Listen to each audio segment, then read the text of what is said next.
If Brendan Sorsby is going to win that Heisman Trophy, then he must win Saturday night in Utah.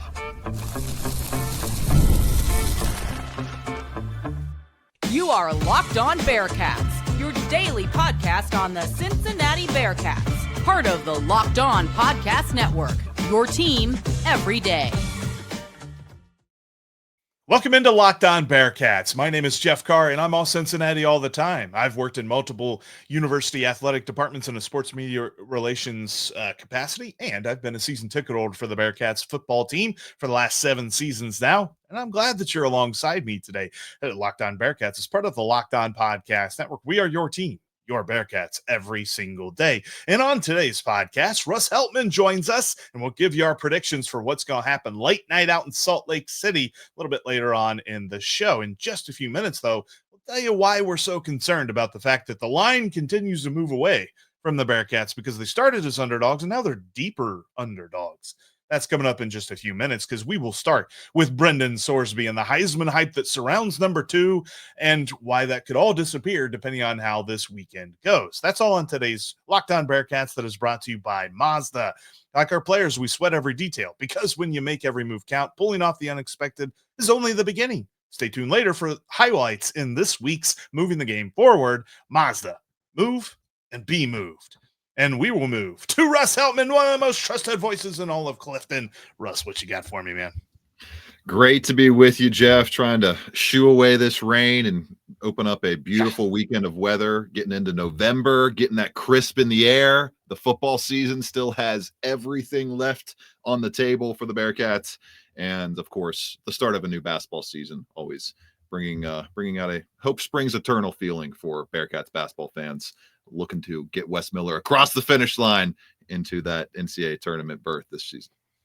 Busy weekend in Clifton because, yes, you're right. The journey begins for Wes Miller and crew, but we're focused mostly because I definitely want to talk a lot of basketball next week, but we're definitely going to focus a lot on the Utah game here on today's episode because it's probably the hardest game that they've got. I mean, it's definitely the hardest game to this point. And depending on what BYU does in the next couple of weeks, it might be the toughest game they've got left, even though they do have a lot of tough games.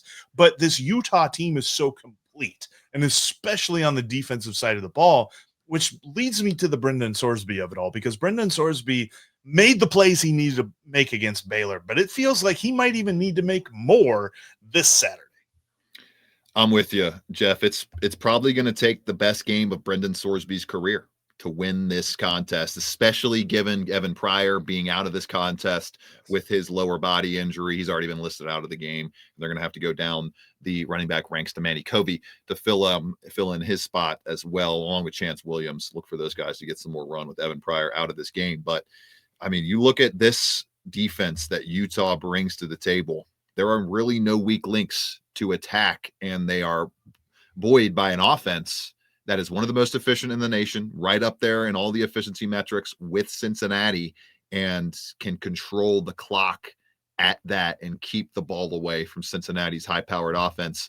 There may not be many opportunities for Brendan Sorsby to have that best game of his career, so he cannot let multiple drives go 3 and out or anything like that. Not like he has really let that happen at all much this season, but they're going to have to continue to be just as efficient as they have been on offense, and something's got to give on defense when you look at Utah bringing the best red zone offense by far of any opponent that UC's faced so far this season to the table.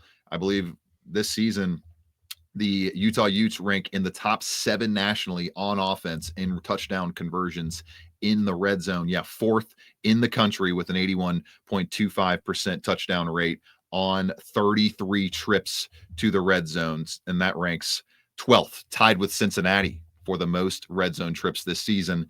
This game, to me, Jeff, is going to come down to that area of the field, and which quarterback and which offense can execute better in the red area will decide this football game, given neither of these offenses tend to turn the ball over much, and the defenses haven't created a lot of turnovers themselves. Yeah, and that's where it's really going to be tough, too, with the time of possession that Utah just loves to hold on to the ball quite a bit, averaging over 31 minutes a game. I was looking at the differences in in the Bearcats and the Utes when it comes to time of possession, because the Bearcats are 136th in time of possession average per game at just over 24 minutes, or just under 25 minutes, like 24 minutes and 56 seconds a game. But seriously, like a 6-minute difference. That's like a whole nother drive that Utah just gets per game over UC. But at the same time, like, it's all because Brendan Sorsby is able to score so quick, whether it's with his legs, with his arm, whatever he does. And that's why he's kind of generated some hype around him. And as much as we here in Clifton would love to see this happen, so much that goes into winning the Heisman Trophy. First and foremost, you got to basically be undefeated. And so for this point out, we could about copy paste what I said in that, oh man, he's got to win in Utah this week. Like, he's got to win against Arizona the weekend, or, a couple of weeks after, got to win against BYU, win in TCU, all those different things. But this is like the biggest resume builder if you're going to look at how you can build a resume, because the efficiency stats, the counting stats, all that stuff that goes into being a Heisman candidate, like, he's got a lot that's against him already. Yeah, like you can't lose this game and win the Heisman. It's not happening. This is the Heisman elimination game for Brendan Sorsby. Not that he's thinking about that, not that this team really cares about that at all. They can still lose this game and accomplish all of their goals, even a national championship this season. That's still on the table if Cincinnati loses this football game. But given the narrative hurdles that are facing Brendan Sorsby right now, playing in the Big 12, playing in a school that doesn't get a lot of national publicity, it's throwing some hurdles at him right now that should not even remotely be there. I mean, he's been a top 10 quarterback in the country since the start of last season, according to CFB numbers, overall quarterback ratings, 2.82 overall rating. Actually, Devin Dampier has been the fourth best quarterback since the start of last season, Utah's passer, with a 3.40 overall rating. But I mean, Brendan Sorsby has been absolutely lights out this season. He's the number one graded quarterback in the Big 12. He's one of the top 10 ESPN QBR quarterbacks in the entire country. 27 touchdowns, 1 turnover overall. He's got less than a 1.2% turnover-worthy play rate. That's top 6 nationally among passers who have thrown or who have taken at least 150 dropbacks this season. I mean, any way you slice it, Jeff. I mean, look at the points per opportunity that Brendan Sorsby has mined for himself this season. Tops among the top quarterbacks in the country on that front. So, I mean, there is not much else Brendan Sorsby can do to put himself in position to be a Heisman Trophy candidate. 5th in quarterback points per opportunity this season, only behind Fernando Mendoza, Blake Horvath, Marcel Reed, and Jaden Mayava. He's doing basically everything he can possibly do and performing about as well as he possibly can. There have been some missed throws here and there. There have been some missed reads here and there. The mechanics aren't as sharp as a bona fide first round overall, number 1 overall quarterback prospect out there, but he's got the numbers by far to be the Heisman right now. And to me, it's just, he's kind of not in the top 5 candidates, or not in the top, I don't even think he's in the top 15 of the betting markets right now, simply because UC has that one loss and they haven't played a marquee game really most of the season. They had the Baylor game last week, but this will be the first kind of real national audience college game day atmosphere that they're going to enter. And we all know the kind of SEC Big Ten bias that goes into these awards. I mean, even the ACC, like, there is zero reason why Haynes King with an 8-0 record should be higher up people's Heisman boards than Brendan Sorsby with a 7-1 record. Brendan Sorsby has done far more, in my opinion, to impact winning for his team this year than Haynes King has, and the numbers bear that out. So, I mean, any way you slice it, I could keep running down numbers, but Bearcats fans know how good Brendan Sorsby has been, and I think we're all in agreement that it's another chip on the shoulder for the Bearcats to put on their way. And I asked Micah Coleman about that this week, defensive end for the Bearcats, who got his first sack at UC this past weekend, playing very solid ball, actually, arguably been the best defensive lineman for the Bearcats this season. And I asked him, do you guys talk about the underdog status you have going into this game? Do you guys hear the noise? Do you hear the fact that bettors are flocking towards Utah in this game? And he, obviously the football players aren't really tracking the betting lines, but he's like, I know people aren't giving us much of a chance, and we hear that in here, and we use it as fuel. So keep underrating this Bearcats team because it does them. It has obviously been a positive for their on-field results this season. Without a doubt. And with all that being said, the crazy underdog status that continues to be piled on, it feels like, especially for our friends over at FanDuel. There's a lot that the Bearcats need to overcome based on what everybody is saying around the country, and we're going to get into that coming up next.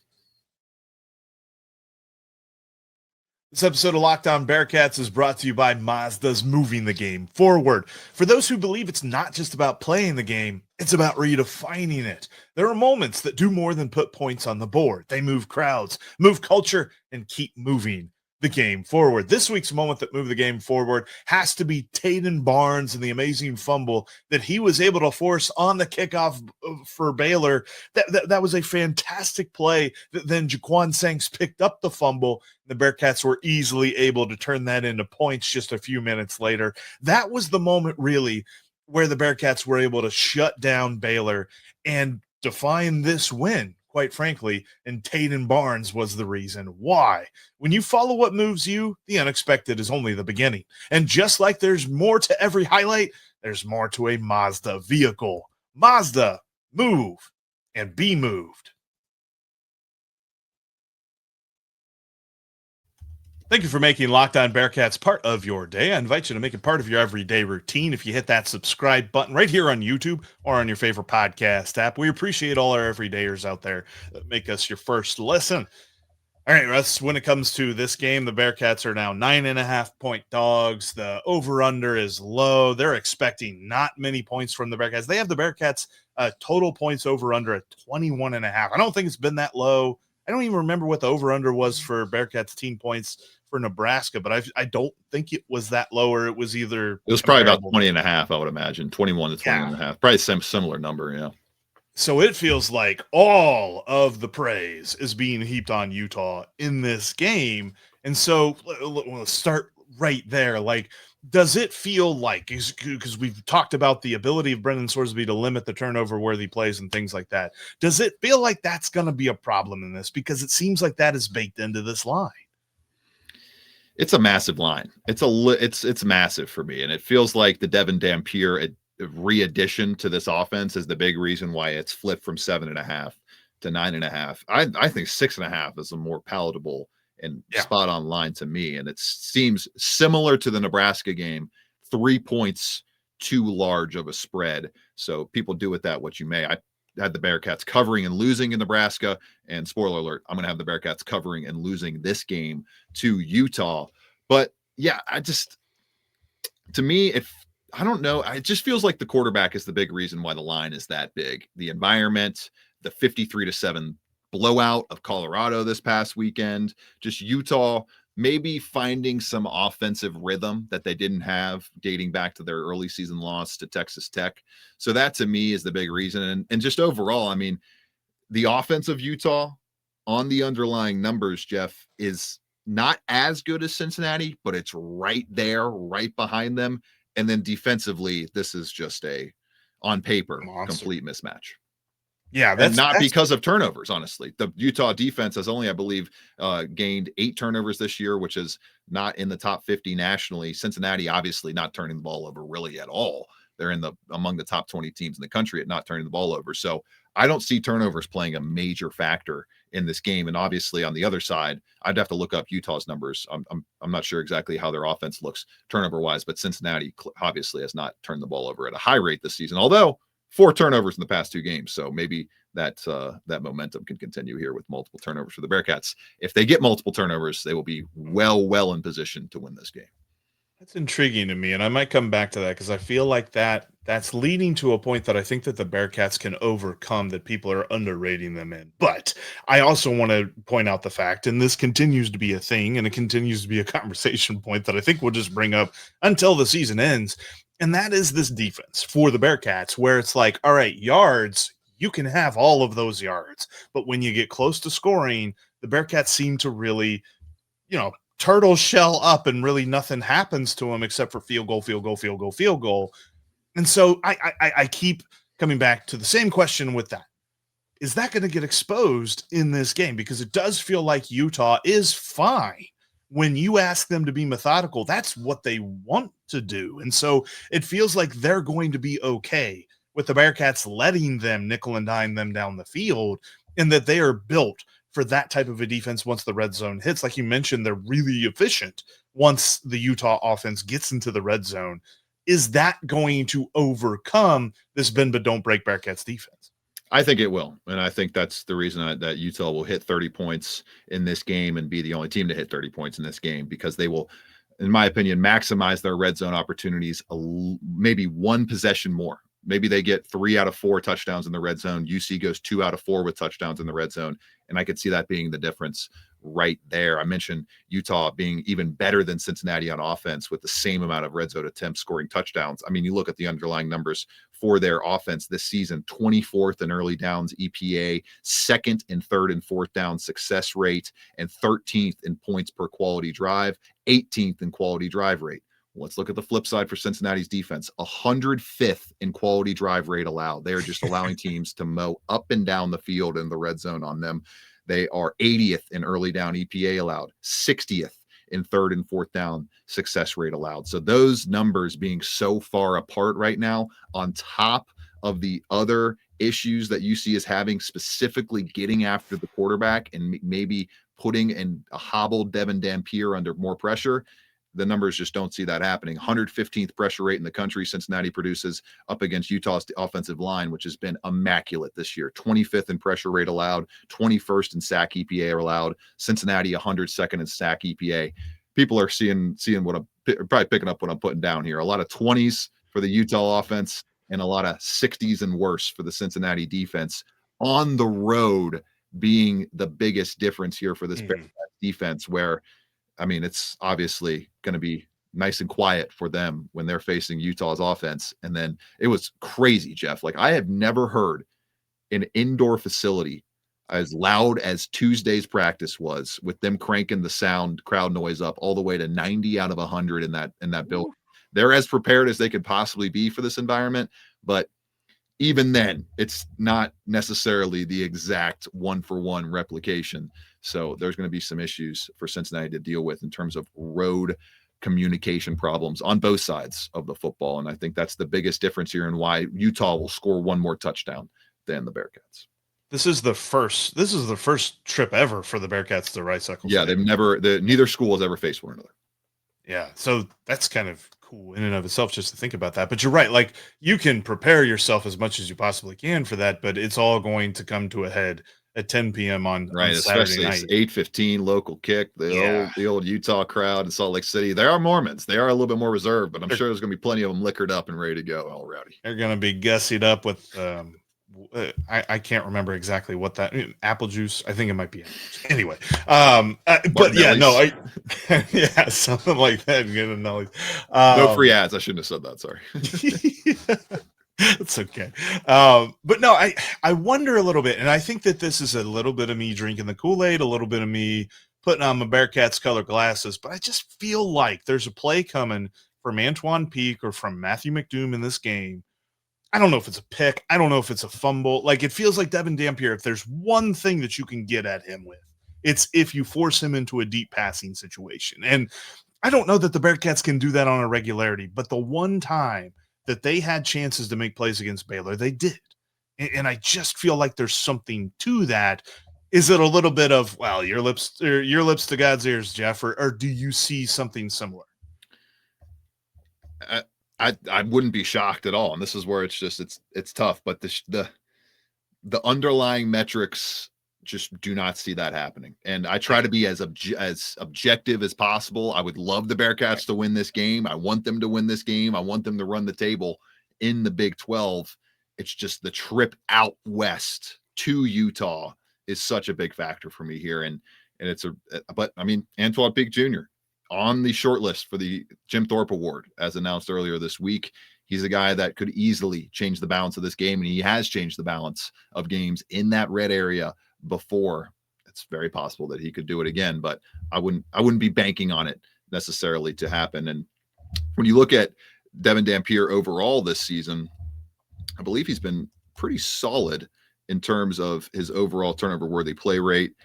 Not as good as Brendan Sorsby, but pretty good all the same. So this season, 52nd in turnover worthy play rate, 2.9%. Brendan Sorsby, he is, let's scroll all the way to the top, tied for 4th with a 1.2% turnover worthy play rate. So more than double the chance of getting Devin Dampier to put the ball in harm's way.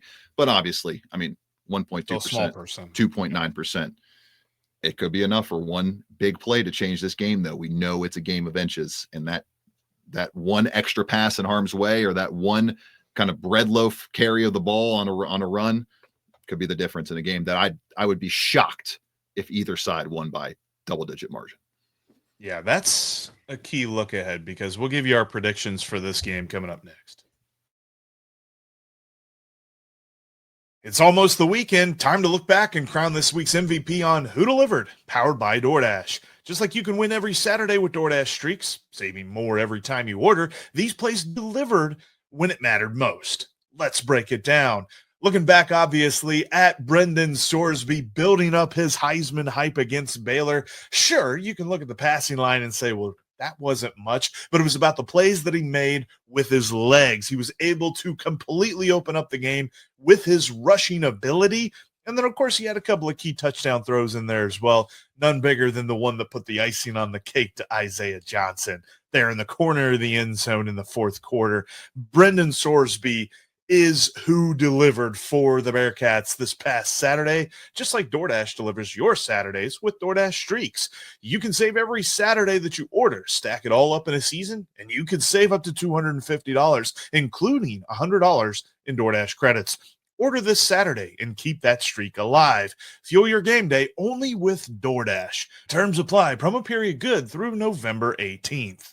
And looking over at FanDuel right now, the line has kind of settled, at least on the point spread for the Bearcats and the Utes, but there's one other line that keeps moving. Speaking of FanDuel, new users can place a $5 wager, and if it wins, you'll get $300 in bonus bets. But that line that keeps moving is the Bearcats' total points scored. It's now down to 21.5. I just have a hard time believing that the Bearcats are going to score less than 3 touchdowns in this game. I get it. Utah's got a good defense, but I feel good about them scoring some points. Of course, the point spread is settling in at Bearcats 9.5-point underdogs.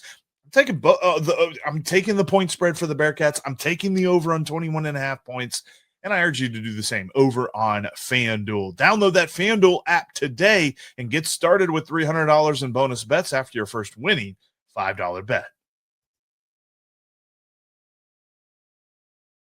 You can keep the conversation going with us after the show is over. You can follow me on Twitter at Jeff Carr with 3 Fs, and you can follow Russ on Twitter at Russ Heltman 11. You can also follow the show at LO_Bearcats, and we're on all the other social medias as well. Go check us out there. All right, Russ, prediction time, and I'm going to lead us off this day because I feel like you've teased it a little bit, so I'll give you mine. Yeah, I think they're going to win. I think they're going to get it done.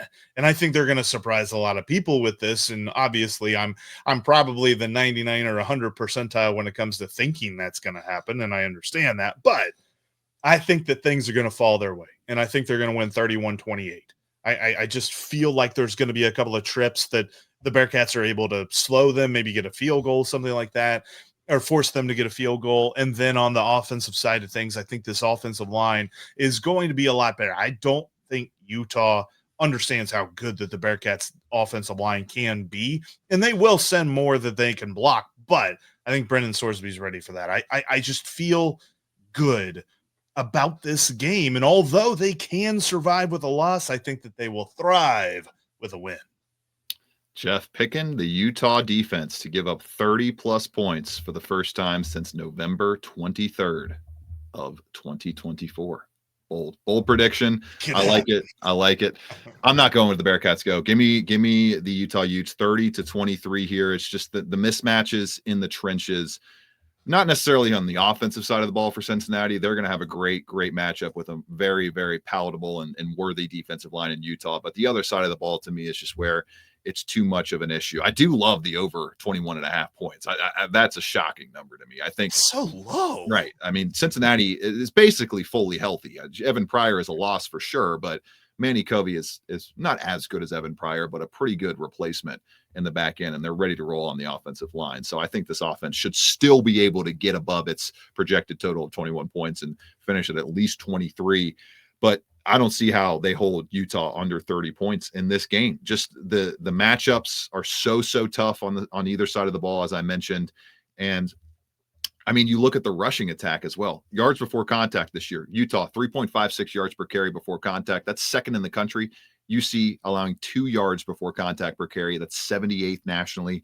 Rushing, passing, I don't think they're going to get enough havoc on the board in the backfield of Utah to be able to slow down their offense from creating as many quality drives as it does, as the 18th best quality drive rate offense in the country. And they will cash in on 4 of their 5 red zone trips for touchdowns, meeting their 80% mark. And Cincinnati will go 3 for 4 on their touchdown red zone trips. Mix in a field goal maybe, or a missed extra point, or not missed extra point, a missed 2-point conversion go, and you get to 23 points there. So give me 30-23. Cincinnati loses its first conference game of the season, but covers, is putting up a great fight and ready to go into the bye week with 3 games left and a big one against Arizona at home coming up on November 15th. You know what they say, good teams win, great teams cover. So they'll keep on covering and keep being a great team. But I do know, like, one of the best cover teams in the country, I think, so far this year, 6-2 against the spread, I'm pretty sure. Love that. I do know there, and I've heard a few like differing things. I think that Devin Dampier is fine to play, but I've heard some chatter that he might He'll not play. Yeah, he's not listed on any report, and okay. He was probable going into the game last week, was a late scratch. So I would be truly stunned if he is not the passer for Utah this week. It's interesting though that their backup is still pretty good. I mean, Bird Ficklin kind of went crazy, which is a great quarterback name, by the way. Bird Ficklin. He kind of went crazy, albeit it's against Colorado. They're not that good this year, but at the same time, backup quarterback's a backup quarterback, but he didn't look like one last week. So I think that even if for some reason, if Devin Dampier were to go down, I still think that Bird Ficklin can keep their offense moving at a rate that troubles the Bearcats defense enough that it's not like talking about UCF with their backup quarterback. Like, I think Bird Ficklin is better than Cam Fancher or even probably their starter. I don't know. But I still think that there's something to this game. There's a play that's going to happen that's going to flip it in favor of the Bearcats. They've got that sort of, I don't want to say team of destiny, but they got the mojo when it comes to that play that needs to happen when, and they're able to pull it out of a rabbit's hat or something like that. Pull the rabbit out of the hat, or a rabbit's hat. Maybe the rabbit could wear the hat. I don't know. Maybe that's why I sound so crazy with this prediction, because I just said a rabbit's hat, but I just think it's going to happen. And it's hard to handicap culture. I mean, none of my numbers I just brought up can justify or put into motion how much of a culture impact UC is going to bring to the table here, how much of a chip on the shoulder, how much of a disrespected feel. I mean, I'm picking against them here. Maybe somebody will funnel my prediction to him as a guy. Hey, guy's on the beat. He's in your practices every week. He's picking against you. But once again, I don't think they're going to get blown out. I don't think it's going to be by margin or anything like that. And I tried to find the path for Cincinnati to win this game. It's just, I mean, Utah they were one of the odds-on favorites to win the Big 12 entering the season for a big reason. Kyle Whittingham's been there for 20 plus years for a big reason. Even the special teams aspect of this game, when you look at Utah and what they bring to the table, 22nd best special teams grade in the country. And that's even better than a great special teams showing from Cincinnati so far this year compared to last year. You see 39th in special teams grade so far this season. So there are literally like no weak links on this Utah roster, but maybe a play maker can create a weak link for the Cincinnati Bearcats. We will see. I have to go back and look. I can't remember how many predictions we were differed on, but I'll have to see which ones they were. This is the first time that I picked against the Bearcats since I've only picked against I picked them to lose to Nebraska and Kansas. That's the other two times I picked a loss this season. And I think, and I know we weren't doing the show back for Nebraska, but I don't think I picked them to win against Kansas either. So I think we've been on the same side until this week. So it'd be interesting to see who's right on this one. But it sounds like yours is backed by logic and mine is backed by, I don't know, Sensiolite. Let's go with that. Logic. If logic always worn out, then they would just play the games on paper. We wouldn't even be talking right now because there would be no games on the field, Jeff.